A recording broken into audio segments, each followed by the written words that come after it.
அனைவருக்கும் வணக்கம். கார்த்திக் சுப்புராஜ் இயக்கத்தில் சூர்யா நடிப்பில் சந்தோஷ் நாராயண் இசையில் வெளிவந்திருக்க ரெட்ரோ. சூர்யாவை பொறுத்தளவு பார்த்தோன்னா கடந்த சில வருஷங்களாக அவருக்கு படங்கள் வந்து சரியாக போகல. என்னது கடந்த பல வருஷமாக படம் சரியாக போகலையா? கடைசியாக ஓடின படம் சிங்கம் 2வா? சரி விடுங்க, அதெல்லாம் விடுங்க.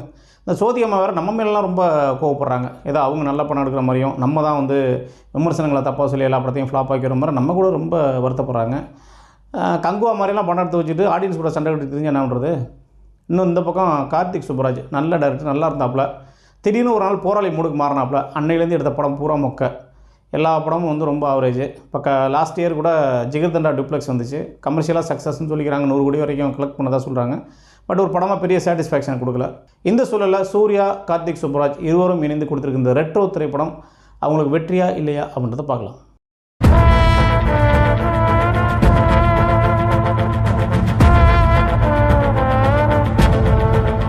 சரி, இந்த ரெட்ரோ திரைப்படத்துடைய கதை என்ன அப்படின்னு பார்த்தோன்னா, ஜோஜு ஜார்ஜுடைய வளர்ப்பு மகன் தான் சூர்யா. சின்ன வயசுலேருந்து அம்மாவை இழந்துறாரு. அவருக்கு வந்து சிரிப்பே வராது, அவர் சிரித்ததே கிடையாது, அவரால் சிரிக்க முடியாது. கிட்டத்தட்ட அப்படிப்பட்ட ஒரு கேரக்டர் அவர். அப்பாவுக்கும் அவருக்கும் இடையிலும் பெரிய அளவில் ஒரு நல்ல ரிலேஷன்லாம் இல்லை. அப்பா கிட்ட கிட்டத்தட்ட ஒரு அடியாள் மாதிரி தான் வேலை பார்த்துட்ருக்காரு. ஒரு கட்டத்தில் பூஜாவுக்கும் அவருக்கு லவ் ஆகி பூஜாவை கல்யாணம் பண்ணிக்கலாம் அப்படின்ற ஒரு முடிவுக்கு வராரு. அப்படி வரும்போது இந்த அடித்தடியெல்லாம் விட்டுட்டு ஒதுங்கி போயிடலாம் அப்படின்னு சொல்லிட்டு அப்பா கிட்ட போய் பேசுகிறாரு. அந்த சமயத்தில் அப்பாவுக்கும் இவருக்கும் ஒரு சின்ன உரசலாக ஒரு பெரிய சம்பவம் ஆகிப்போகுது. அதன் பிறகு சூர்யாவோட வாழ்க்கை எங்கே போகுது, எதை நோக்கி பயணமாகுது, அதை அவர் எங்கே கொண்டு போய் விடுது அப்படின்றது தான் மீதி கதை. கதைன்னு பார்க்க போனால் வந்து ரொம்ப புது கதையெல்லாம் கிடையாது. ரொம்ப அறுத பழசான பல தடவை பார்த்து பழக்கப்பட்ட கதை தான். பட் அந்த கதைக்கு இவங்க எப்படி ஸ்க்ரீன் ப்ளே பண்ணியிருக்காங்க, எப்படி ட்ரீட் பண்ணியிருக்காங்க அப்படின்றத பொறுத்து தான் இந்த படத்துடைய தரம் இருக்க போகுது. படத்தில் உள்ள பாசிட்டிவ்ஸ் என்னென்னு பார்த்தலாம். முதல்ல படத்துடைய ஃபஸ்ட் ஆஃப் ரொம்ப கிரிப்பிங்கான, ரொம்ப எங்கேஜிங்கான ஒரு ஸ்க்ரீன் ப்ளே. ரொம்பவே நல்லா இருந்துச்சு ஃபஸ்ட் ஆஃப். நம்மளை எங்கிட்டும் அங்கிட்டு நவர விடாமல் படத்துடையே ட்ராவல் பண்ண வச்சுருந்தாங்க. ரொம்ப நீட்டாக இருந்துச்சு. பழைய கார்த்திக் சுப்புராஜ் படங்கள் பார்க்குற மாதிரி அவருடைய டச் நிறைய இடத்துல பார்க்க முடிஞ்சிச்சு.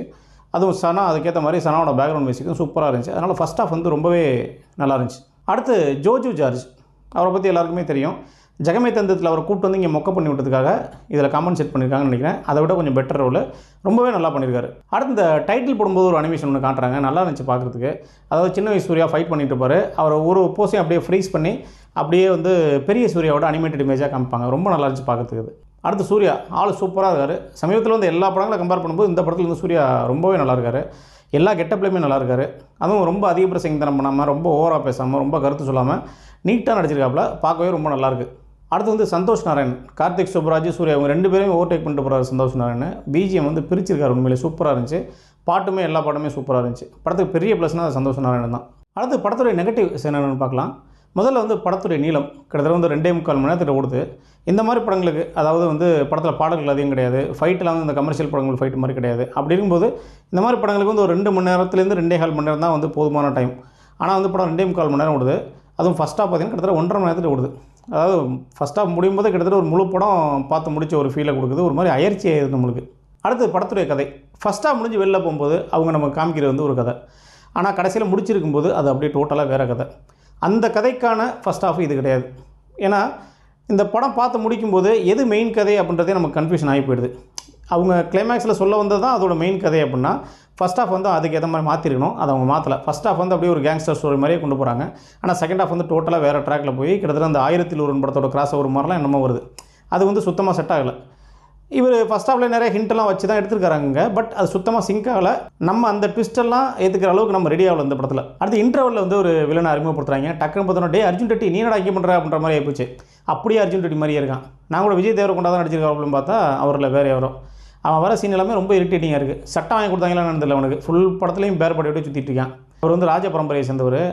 அவர் வந்து ஒரு வார்ஃபீல்டு மாதிரி ஒன்று ரெடி பண்ணி அடிமைகளுக்கும் கைதிகளுக்கும் சண்டை விட்டு அதை பார்த்து ரசிச்சிட்டு இருக்காப்புல. பெரிய ரோமானிய மன்னர் ஒரு கிளாடியேட்டர்களில் சண்டை போட விட்டுட்டு கலோசியத்துலேருந்து ரசிச்சிட்டு இருக்காப்புல லூசுப்பைய. கார்த்திக் சுப்புராஜிட்ட ஒரு கெட்ட பழக்கம் என்னன்னா, ஒரே படத்துலேருந்து நிறைய விஷயங்களை கொண்டாந்து திணிக்கிறது. அதனால தான் அந்த படம் 2.25 மணி நேரம் ஆயிடுச்சு. ஒரு படத்துக்கு எது தேவையோ சிம்பிளாக அதை மட்டும் எடுத்தாலும் அந்த படம் நல்லாயிருக்கும். அதை விட்டுட்டு கண்டதெல்லாம் எடுத்து வச்சு அது வந்து நமக்கு வந்து போர் அடிக்க ஆரம்பிச்சிருது.